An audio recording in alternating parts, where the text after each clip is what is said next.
Hey guys, it's Shannon. Thank you so much for watching the video this week. This week I want to talk to you about getting over the sound of your own voice. This seems to be a question or maybe more of a statement from people saying, gosh, I just don't like the sound of my own voice.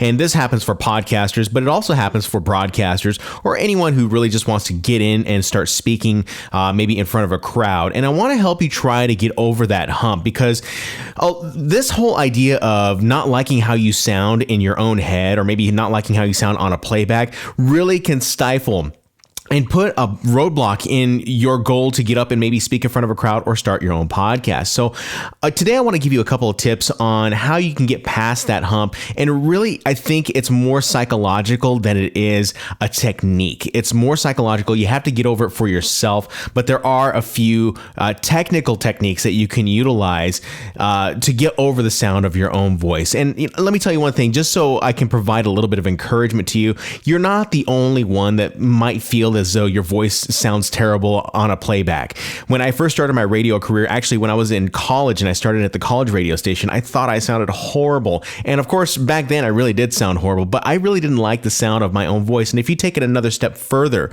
and go back to the days whenever I was recording my voice on a tape recorder and I'd go back and I'd listen, I thought I sounded amazing in my head, but on the recorder, it sounded way different. And I just didn't like the way I sounded.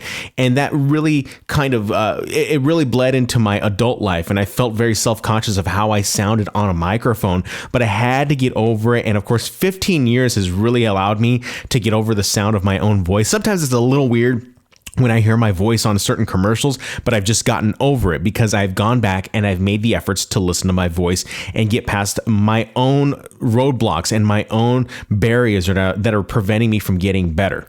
So a couple things that you can do, let me give you a couple tips how you can get over the sound of your own voice. And the first tip that would be is something very simple. If you are someone who has a lot of ideas, if you're an entrepreneur, maybe you are someone who, like a small business owner or someone who's always got brand new ideas, all you really need to do is you got to grab your phone, and on your phone there should be a voice recorder application that comes stock with your phone, whether that's iPhone or Android. If not, you can download Evernote or Google Keep, and they have the ability for you to record audio into the applications and record some of your best ideas in those applications and then go back and listen to them.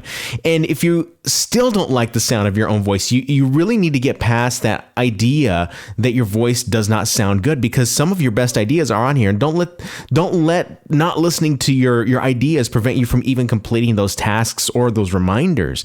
So get past that and record something into your phone. Well, maybe you're driving on your way to work, or maybe you're going to a new appointment and you have an idea but you can't write it down. Put it on the voice recorder and then go back and listen to it, and keep listening to the sound of your own voice so that you can get used to how you sound. Another tip that you can use is read a passage out of a book. Now, this is actually a technique that I used with students when I was a high school English teacher, but it was more for the written word. And what would happen is I would come in the morning and I would tell all of the students to grab a literature book, and then I'd tell them to grab their notebook and start writing in the notebook. But what I would have them write would be everything on whatever page I decided to choose. Maybe it was a speech, and I'd say, I want you to copy this entire speech. And it could have been like a 3-page speech, and they hated me. They hated my guts for this. They thought they wanted me to go in and teach them. And really what I was doing, I was kind of giving them a Mr. Miyagi lesson. I was teaching them without them knowing what they were doing. So they were basically modeling how the author was writing, how the author was using a certain type of tone, or maybe the written technique that he was using inside of his own speech. So my students never realized that until it came to test time, and their scores would increase when it came to writing out an essay. This is what I want you to do as a performer, as a podcaster. I want you to grab a book, and I want you to choose a passage, and it could be a fiction book or it could be a nonfiction book. I prefer a fiction book because it allows you to put more emphasis and emotion into whatever you're reading. So imagine you are the person that wrote that book.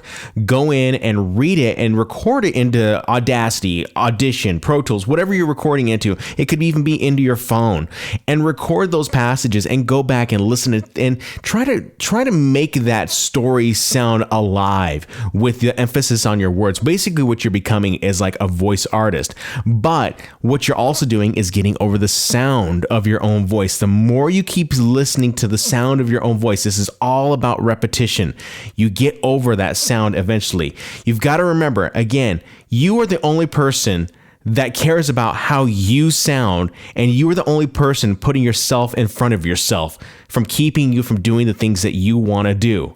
So get beyond that. Get beyond your own mind and your own ego and learn how to hear your own voice. One other final technique to use is wear headphones. I'm not talking about headphones like earbuds. I don't have my earbuds in front of me right now, but don't wear the earbuds. Wear headphones like this and monitor yourself, because you will get over the sound of your own voice and you will be able to learn how to use certain emphasis on words that need that type of emphasis.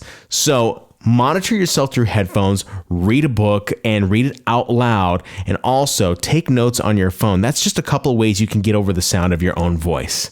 I hope you guys enjoyed this video this week. If you want more, go ahead and head on over to shannonjhernandez.com. I'll go ahead and leave a link for that in the description bar on YouTube. And while you're there on the description bar on YouTube, you can also click on the link that will take you to Podcast San Diego. Yours truly is going to be speaking at Podcast San Diego in March. And of course, if you want to go ahead and see me speak, just click on the link and you can purchase your ticket right there. It's also going to be over at shannonjhernandez.com. But we'll be in San Diego for one day.